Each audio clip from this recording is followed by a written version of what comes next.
দশম শ্রেণীর প্রিয় শিক্ষার্থীরা, এখন আমরা এই ভিডিওতে মডেল অ্যাক্টিভিটি টাস্ক এর গণিত বিষয়ের প্রশ্নোত্তর আলোচনা করব। মডেল অ্যাক্টিভিটি টাস্ক দশম শ্রেণী গণিত পার্ট 5 আগস্ট 2021। নিচের প্রশ্নগুলির উত্তর লেখো। 1. বহুমুখী উত্তরধর্মী প্রশ্ন MCQ। এখানে প্রিয় শিক্ষার্থীরা তোমাদের মনে রাখতে হবে, তোমাদের দশম শ্রেণীর ক্ষেত্রে এই যে MCQ প্রশ্ন, সত্য মিথ্যা, শূন্যস্থান পূরণ, এই প্রশ্নগুলির উত্তরগুলি শুধু বিকল্প উত্তরে লিখলে হয় না, তোমাদের এর জন্য যুক্তি সহকারে এই ছোট প্রশ্নের উত্তরগুলিও কষে দেখানোর প্রয়োজন হয়। তাই আমরা এখানে যে অঙ্কগুলির প্রশ্ন উত্তরগুলি কষে দেখানোর প্রয়োজন হয়েছে আমরা কষে দেখিয়েছি, তোমরাও ঠিক একই রকমভাবে লিখবে। 1 নম্বর, x variation Y, x Y সরল ভেদে রয়েছে এবং 5x = 3y হলে ভেদ ধ্রুবকের মান হবে। 4টি বিকল্প উত্তর দেওয়া রয়েছে, এগুলোর মধ্যে থেকে আমাদের সঠিক উত্তর বেছে নিয়ে লিখতে হবে। প্রিয় শিক্ষার্থীরা, তোমরা একের অ্যান্সার দেখে নাও। একের বহুমুখী উত্তরধর্মী প্রশ্ন MCQ। 1 নম্বর প্রশ্নের answer, X variation Y, x Y সরল ভেদে রয়েছে, সুতরাং x/y = k, এটি হলো সরল ভেদের গঠন। কে এখানে অশূন্য ধ্রুবক, বা এই x = k/y গুণ ky, এটি হলো 1 নং সমীকরণ। এখন 5x = 3y প্রশ্নে দেওয়া রয়েছে, বা এখানে 5x এর জায়গায় x = ky লেখা হয়েছে 1 নং সমীকরণ থেকে। এখন হলো 5ky = 3y 1 থেকে পাওয়া যায়, এটি লিখতে হবে। এরপর বা দিয়ে এই কে লেখা হয়েছে, সমান সমান ডান দিকে 3y রয়েছে, 3y লেখা হয়েছে, সমান সমানের বা দিকে 5y কে এর সঙ্গে গুণে রয়েছে, 5y সমান সমানের ডান দিকে লিখতে হবে, জন্য ভাগে লিখতে হবে 5y। এরপর এই y কেটে দেওয়া হয়েছে, এখন থাকবে উপরে 3, নিচে 5, 3/5, সুতরাং k = 3/5। তাই আমরা উত্তরটি লিখব। সুতরাং সঠিক বিকল্পটি হলো ডি নম্বর বিকল্প উত্তর সঠিক, 3/5। পরের প্রশ্ন 2, অমল 5,000 টাকা 9 মাসের জন্য এবং ফতিমা 6,000 টাকা 5 মাসের জন্য একটি ব্যবসায় নিয়োজিত করে। লভ্যাংশ তাদের মধ্যে বণ্টিত হবে যে অনুপাতে, তা হলো। এখানেও তাই 4টি বিকল্প উত্তর দেওয়া রয়েছে, তাদের মধ্যে থেকে আমাদের সঠিক বিকল্প উত্তরটি বেছে নিয়ে লিখতে হবে। প্রিয় শিক্ষার্থীরা, তোমরা 2 এর উত্তর দেখে নাও। 2 এর অ্যান্সার, অমল ও ফতিমার মূলধনের অনুপাত 5,000 গুণন 9 = 6,000 গুণন 5। এখানে কাটাকাটি বা গুণ করে আমরা দুজনের মূলধনের অনুপাত নির্ণয় করব। তো আমরা এখানে কাটাকাটি করি, তাহলে সহজ হবে। প্রথমে এই 3টি শূন্য, এই 3টি শূন্য কাটব। এরপর 5 বা পাশের 5 ডান পাশের 5 কাটব, 5 একে 5, 5 একে 5। এরপরে 9 আর 6 কাটব 3 দিয়ে, 3 দুগুণি 6, 3 তিরিকা 9, রয়ে গেল 3:2। সুতরাং সঠিক বিকল্পটি হলো এ নম্বর বিকল্প, 3:2। পরের প্রশ্ন 3 নম্বর, ও কেন্দ্রীয় বৃত্তের বহিস্থ পি বিন্দু থেকে অঙ্কিত স্পর্শক বৃত্তকে কিউ বিন্দুতে স্পর্শ করে। ও কিউ 9 সেমি, পি ও 15 সেমি হলে পি কিউ এর দৈর্ঘ্য হবে। এখানেও তাই 4টি বিকল্প উত্তর দেওয়া রয়েছে, আমরা সঠিক বিকল্প উত্তরটি বেছে নিয়ে লিখব। তো প্রিয় শিক্ষার্থীরা, তোমরা 3-এর উত্তরটি দেখে নাও। 1-এর 3-এর অ্যান্সার, এই চিত্রটি তোমাদের অঙ্কন করতে হবে। এর জন্য তোমাদের প্রথমে একটি বৃত্ত অঙ্কন করতে হবে, এরপর বৃত্তের কেন্দ্রে নাম দিতে হবে ও, এরপর ও কেন্দ্রীয় বৃত্ত থেকে বহিস্থ বিন্দু পি নিতে হবে। এই ও পি এর পরিমাপ হলো 15 সেমি। এরপর বৃত্তের স্পর্শক পি কিউ অঙ্কন করতে হবে, এই ও কিউ যুক্ত করে দিতে হবে। আমাদের এখানে এই পি কিউ এর পরিমাপ নির্ণয় করতে বলা হয়েছে। এখানে এই যে ওপি 15 সেমি আমরা লিখেছি, এটি কিন্তু আনুমানিক অঙ্কন করা হয়েছে, আনুমানিক অঙ্কন করে লিখে দিতে হবে 15 সেমি। এবং এই ও কিউ এর ক্ষেত্রেও তাই একই রকমভাবে অঙ্কন করা হয়েছে। এখানে আমাদের পি কিউ এর দৈর্ঘ্য নির্ণয় করতে বলা হয়েছে। তোমরা দেখে নাও কিভাবে পি কিউ এর দৈর্ঘ্য নির্ণয় করতে হবে। প্রশ্নে দেওয়া রয়েছে ও কিউ 9 সেমি এবং ওপি 15 সেমি। আমরা লিখব ওপি স্কোয়ার, এই যে ওপি স্কোয়ার এটি হলো অতিভুজ, equal to O Q square plus P Q square. এই তথ্যটি আমরা পিথাগোরাসের উপপাদ্য থেকে পাই। অতিভুজ স্কোয়ার ইকুয়াল টু ভূমি স্কোয়ার প্লাস লম্ব স্কোয়ার। এরপর লিখতে হবে বা দিয়ে সমান সমানের ডান দিকে প্লাস পি কিউ স্কোয়ার রয়েছে, এটি সমান সমানের বা দিকে লিখতে হবে, এর জন্য মাইনাস দিয়ে লিখতে হবে। সমান সমানের বা দিকে প্লাস ওপি স্কোয়ার রয়েছে, সমান সমানের ডান দিকে লিখতে হবে, মাইনাস ওপি স্কোয়ার লিখতে হবে। এরপর এই প্লাস ওকে স্কোয়ার, বা সমান সমানের বা দিকে মাইনাস পিকিউ স্কোয়ার রয়েছে, পিকিউ স্কোয়ার লেখা হয়েছে, সমান সমানের ডান দিকে এই দুটি পদ থেকে মাইনাস কমন নিতে হবে। এখানে থাকবে প্লাস, বন্ধনীর মধ্যে রাখতে হবে, এখানে থাকবে মাইনাস, মাইনাসে মাইনাসে প্লাস হয়। এরপর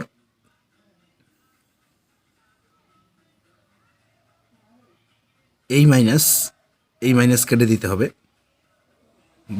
বা দিকে থাকবে প্লাস পিকিউ স্কোয়ার সমান সমান এই ওপি স্কোয়ার, ওপির দৈর্ঘ্য হচ্ছে 15 স্কোয়ার দিতে হবে, মাইনাস ও কিউ দৈর্ঘ্য হচ্ছে 9 স্কোয়ার। এরপর পিকিউ স্কোয়ার এর বর্গমূল লিখতে হবে পিকিউ, এবং সমান সমান ডান দিকের এই সংখ্যামালাটির বর্গমূল করতে হবে, রুট ওভার দিতে হবে। রুট ওভার চিহ্ন দ্বারা বর্গমূল বোঝানো হয়। সুতরাং সঠিক বিকল্পটি হলো বি নম্বর বিকল্প, root over 15 square minus 9 square সেমি। পরের প্রশ্ন 4, দুটি নিরেট গোলকের বক্রতলের ক্ষেত্রফলের অনুপাত 25:16 হলে তাদের আয়তনের অনুপাত হবে। এখানেও 4টি বিকল্প উত্তর দেওয়া রয়েছে, সঠিক বিকল্প উত্তরটি আমরা লিখব। প্রিয় শিক্ষার্থীরা, তোমরা 4-এর উত্তরটি দেখে নাও। 4-এর অ্যান্সার, ধরি গোলক দুটির ব্যাসার্ধ ক্যাপিটাল আর ও স্মল লেটারের আর একক। প্রশ্নানুযায়ী 4πr² by 4πr² equal to 25/16। এই 4πr² হলো প্রথম গোলকের বক্রতলের ক্ষেত্রফলের সূত্র, এবং এই 4πr² হলো দ্বিতীয় গোলকের বক্রতলের ক্ষেত্রফলের সূত্র। আর প্রশ্নে দেওয়া রয়েছে প্রথম ও দ্বিতীয় গোলকের বক্রতলের ক্ষেত্রফলের অনুপাত হলো 25:16। এভাবে তথ্যগুলি দিয়ে একটি সমীকরণ প্রথমে আমাদের তৈরি করতে হবে। এরপর আমাদের কাটাকাটি করতে হবে, এই নিচের পাই উপরের পাই কাটতে হবে, নিচের 4 উপরের 4 কাটতে হবে। এরপর বা দিয়ে লিখতে হবে এই r² বাই এই r² ইকুয়াল টু 25/16। সুতরাং r² বর্গমূল r, এই r² বর্গমূল r, এই 25-এর বর্গমূল 5, 16-র বর্গমূল 4। সুতরাং গোলক দুটির আয়তনের অনুপাত হলো উপরে প্রথম গোলকের আয়তনের সূত্র এবং নিচে দ্বিতীয় গোলকের আয়তনের সূত্র, 4/3 পাই r³ এবং 4/3 পাই r³, প্রথম গোলকের আয়তনের সূত্র এবং দ্বিতীয় গোলকের আয়তনের সূত্র।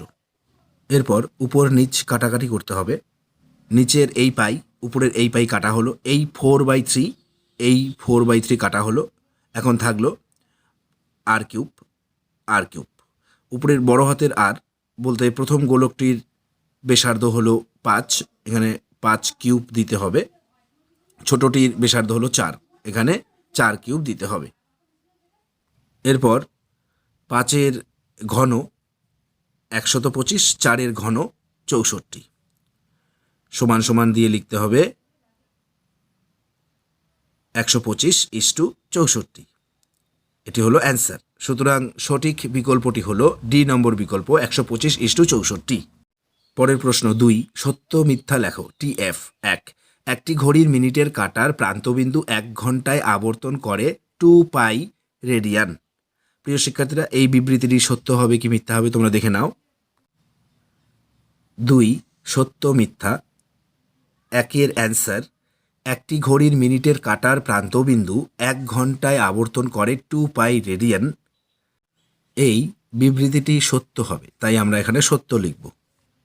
এই একটি ঘড়ির চিত্র, এখানে মিনিটের কাঁটাটি 1 ঘন্টা আবর্তন করে 360 ডিগ্রি, আর আমরা জানি যে 2π রেডিয়ান্স ইকুয়াল টু 360 ডিগ্রি, তাই এই বিবৃতিটি সত্য।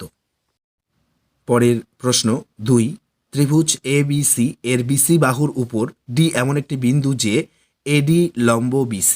সুতরাং ত্রিভুজ ABD সদৃশ ত্রিভুজ CAD।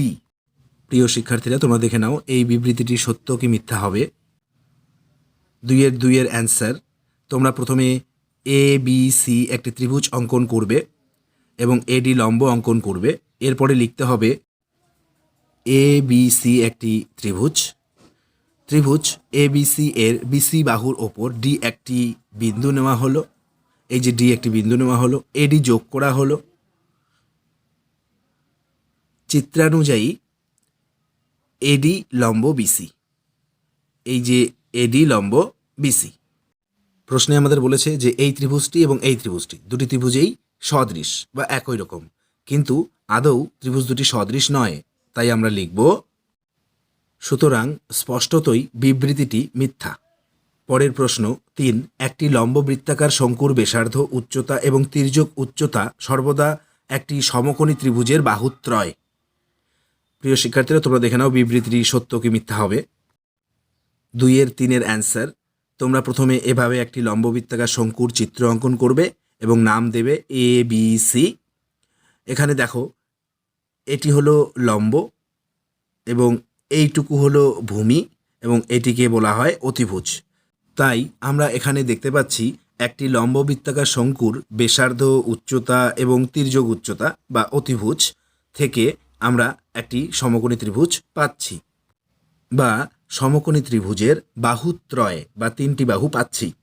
তাই আমরা লিখব সুতরাং স্পষ্টতই বিবৃতিটি সত্য। পরের প্রশ্ন 4, শুভেন্দু ও নৌসাদ যথাক্রমে 1500 টাকা এবং 1000 টাকা দিয়ে একটি ব্যবসা শুরু করে। 1 বছর পরে ব্যবসায় 75 টাকা ক্ষতি হলে শুভেন্দুর ক্ষতি হয় 30 টাকা। প্রিয় শিক্ষার্থীরা, তবে আমরা এখন এই প্রশ্নটি কষে দেখি এবং এর ফলে আমরা বুঝতে পারবো যে বিবৃতিটি সত্য কি মিথ্যা হবে। 4-এর অ্যান্সার, শুভেন্দু ও নৌসাদের মূলধনের অনুপাত 1500:1000। এখানে আমরা কাটাকাটি করব, তাহলে আমরা অনুপাত পেয়ে যাব। এই 1 এই 1 2 কাটা হলো, এই 2 কাটা হলো, এরপরে 5 দিয়ে কাটতে হবে। 5 দুগুণি 10, 3 5 15। অনুপাত পাওয়া গেল 3:2। এরপরে লিখতে হবে অনুপাতের সমষ্টি 3 + 2 = 5। সুতরাং শুভেন্দুর ক্ষতি হয় 3, শুভেন্দুর অনুপাত হলো এই যে 3, অনুপাতের সমষ্টি 5 গুণন মোট ক্ষতি হচ্ছে 75 টাকা। এখানেও কাটাকাটি করতে হবে, 5 × 5, 5 15 75। এখন গুণ করতে হবে 3 15 45 টাকা। প্রশ্নে বলা হয়েছে যে শুভেন্দুর ক্ষতি হয় 30 টাকা, কিন্তু আমরা নির্ণয় করলাম 45 টাকা। তাই আমরা লিখব সুতরাং স্পষ্টতই বিবৃতিটি মিথ্যা। তবে আমরা এখন পরের প্রশ্নে যাই। 3-এর সংক্ষিপ্ত উত্তরধর্মী প্রশ্ন 1, একটি বৃত্তে 5.5 সেমি দৈর্ঘ্যের বৃত্তচাপ বৃত্তের কেন্দ্রে π/16 পরিমাপের কোণ উৎপন্ন করলে বৃত্তের ব্যাসার্ধের দৈর্ঘ্য নির্ণয় করো। প্রিয় শিক্ষার্থীরা, তোমরা 1-এর অ্যান্সার দেখে নাও। 3-এর 1-এর অ্যান্সার, তোমরা প্রথমে রুল কম্পাস দিয়ে একটি বৃত্ত অঙ্কন করবে। এরপরে এই যে এইটুকু হলো বৃত্তচাপ, 5.5 সেমি লিখবে। এরপর এখানে একটি কোণ এঁকে বৃত্তীয় কোণের মান এর চিহ্ন লিখতে হবে এবং এইটুকু হলো ব্যাসার্ধ, এখানে আর লিখে দিতে হবে। এরপর আমরা লিখব প্রদত্ত বৃত্তচাপ S 5.5 সেমি, কেন্দ্রে উৎপন্ন কোণের বৃত্তীয় মান, এই যে বৃত্তীয় মানের চিহ্ন π/16, ধরি বৃত্তের ব্যাসার্ধ হলো R সেমি। আমরা জানি S = R এবং কোণের বৃত্তীয় মান, এটি হলো সূত্র। বা এই S এখানে লিখতে হবে, S হচ্ছে বৃত্তচাপ 5.5 সেমি, এখানে লিখতে হবে = এই ব্যাসার্ধ আমরা ধরে নিয়েছি R, বৃত্তীয় মান হচ্ছে π/16, এখানে লিখতে হবে গুণ চিহ্ন দিয়ে। বা এই 5.5 সেমি = এই R ইন্টু এই 16 লেখা হয়েছে আর পাইয়ের মান হচ্ছে 22/7 এখানে লেখা হয়েছে। বা এরপর এখানে আমাদের কাটাকাটি করতে হবে, 11 দুগুণি 22, 8 দুগুণি 16। এখন সমান সমানের বাঁ দিকে রয়েছে 5.5 সেমি এবং ডান দিকে উপরে রয়েছে আর 11 এবং নিচে রয়েছে 7 আর 8। এখন আমাদের কৌণিক গুণ করতে হবে। তো এই যে 5.5 এর নিচে কিছু নেই, 1 রয়েছে, এই 1 আর এবং 11 গুণ করলে হয়ে যায় আমাদের 11r এবং সমান সমান ডান দিকে এই 8 আর 7, 7 আর 56 আর এই 5.5 গুণে আমরা রেখেছি 5.5 গুণন 7×56। এরপর বা এই আর লেখা হয়েছে সমান সমান ডান দিকে 5.5 গুণন 56 লেখা হয়েছে, বা দিকে 11 এবং আর গুণে রয়েছে 11কে ডান দিকে ভাগে লিখতে হবে লেখা হয়েছে। এরপরে এই দশমিক উঠিয়ে দিয়ে একটি 1 লিখতে হয় এবং দশমিকের ডান দিকে একটি অঙ্কের জন্য একটি 0 লিখতে হয়। এরপরে কাটাকাটি করতে হবে 11কে 11, 5 11 55। এরপর এই 5কে 5, 5 দুগুণে 10, আবার এই 2কে 2, 28 দুগুণে 56। আমাদের অ্যান্সার হয়ে গেল আর ইকুয়াল টু 28। সুতরাং বৃত্তের ব্যাসার্ধের দৈর্ঘ্য হল 28 সেমি। পরের প্রশ্ন 2, একটি লম্ববৃত্তাকার শঙ্কুর উচ্চতা 12 সেমি এবং আয়তন 100 পাই ঘন সেমি হলে শঙ্কুটির ব্যাসার্ধের দৈর্ঘ্য কত তা নির্ণয় করো। অ্যান্সার দেখে নাও। 3-2 অ্যান্সার। প্রদত্ত লম্ববৃত্তাকার শঙ্কুর উচ্চতা h 12 সেমি, আয়তন 100 পাই ঘন সেমি। প্রশ্নানুযায়ী প্রশ্নে আয়তন বলা রয়েছে 100 পাই এবং এটি হলো আয়তনের সূত্র। সমান সমানের বাঁ দিকের এই তথ্য এবং সমান সমানের ডান দিকের এই তথ্য, দুটি তথ্যই সমান সমান। এভাবে একটি আমরা প্রথমে সমীকরণ গঠন করব।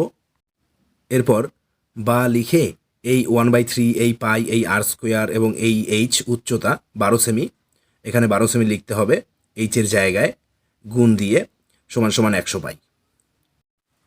এরপর সমান সমানের বাঁ দিকের তথ্য এবং ডান দিকের তথ্য কাটাকাটি করতে হবে। এই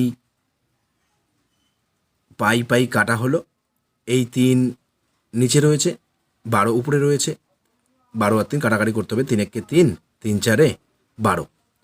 এখন সমান সমানের বাঁ দিকে থাকলো এই 4 আর আর স্কোয়ার। এরপরে এই 4 এবং সমান সমানের ডান দিকের 100 কাটাকাটি করতে হবে, 4-1 4, 4-25 100। এখন আমরা পেলাম, আমরা বাঁ দিয়ে লিখব বা আর স্কোয়ার ইকুয়াল টু এই 25। সুতরাং আর স্কোয়ারের বর্গমূল আর, 25-এর বর্গমূল 5। সুতরাং লম্ববৃত্তাকার শঙ্কুটির ব্যাসার্ধের দৈর্ঘ্য হল 5 সেমি। তো এখানে আমরা 3-2 অ্যান্সার করলাম। এরপর আমরা পরের প্রশ্নে যাব। 3-3 এক্স ভেরিয়েশন ওয়াই জেড এবং ওয়াই ভেরিয়েশন জেড এক্স হলে দেখাও যে জেড একটি অশূন্য ধ্রুবক। প্রিয় শিক্ষার্থীরা, তোমরা 3-এর অ্যান্সার দেখে নাও। 3-এর অ্যান্সার এক্স ওয়াই জেড সরলভেদে রয়েছে এবং ওয়াই জেড এক্স সরলভেদে রয়েছে, বা এই X by Y Z equal to K1, এটি হলো সরলভেদের গঠন, এবং Y by Z X equal to K2, এটিও হলো সরলভেদের গঠন, এবং এখানে K1 K2 হলো ভেদ ধ্রুবক। বা এরপরে এই এক্স বাই ওয়াই জেড গুণন ওয়াই বাই জেড এক্স গুণ করতে হবে ইকুয়াল টু K1 K2। এখানে কাটাকাটি করতে হবে, ওয়াই ওয়াই কাটা, এক্স এক্স কাটা, এখন থাকবে উপরে 1, নিচে থাকবে Z Z Z square equal to K1 K2। বা এখন এই জেড স্কোয়ার আর K1 K2 কৌণিক গুণ করতে হবে, গুণ করলে হবে জেড স্কোয়ার K1 K2, এবং এই 1 গুণ করলে হবে 1।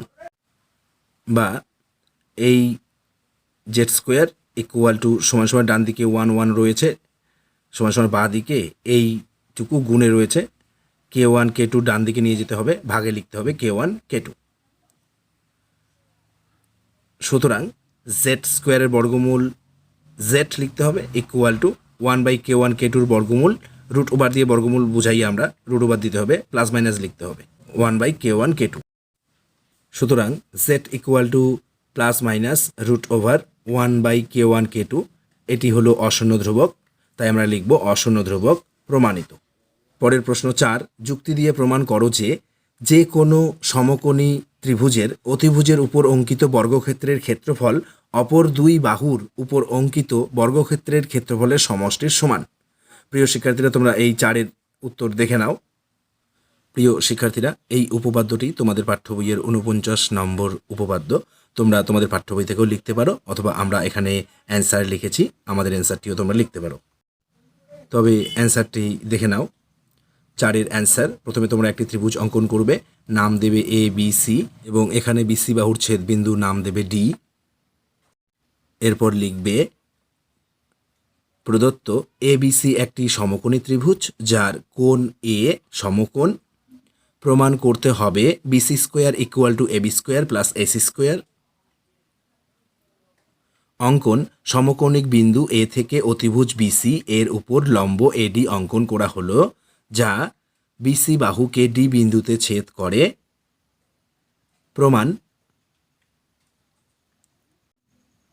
প্রমাণ, সমকোণী ত্রিভুজ এ বিসি এর অতিভুজ বিসি এর উপর এডি লম্ব, সুতরাং ত্রিভুজ এ বিডি ও ত্রিভুজ সিবিএ সদৃশ।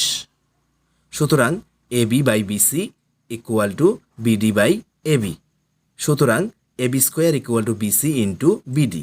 1 নং। আবার ত্রিভুজ সিএডি ও ত্রিভুজ সিবিএ সদৃশ, সুতরাং AC by BC equal to DC by AC, সুতরাং AC square equal to BC into DC. 2 নং।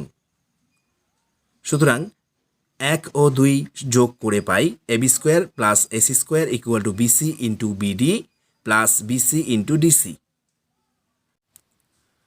Equal to BC into BD plus DC equal to BC into BC equal to BC square. সুতরাং BC square equal to AB square plus AC square আমাদের প্রমাণ করা হয়ে গেল, তাই আমরা লিখব প্রমাণিত।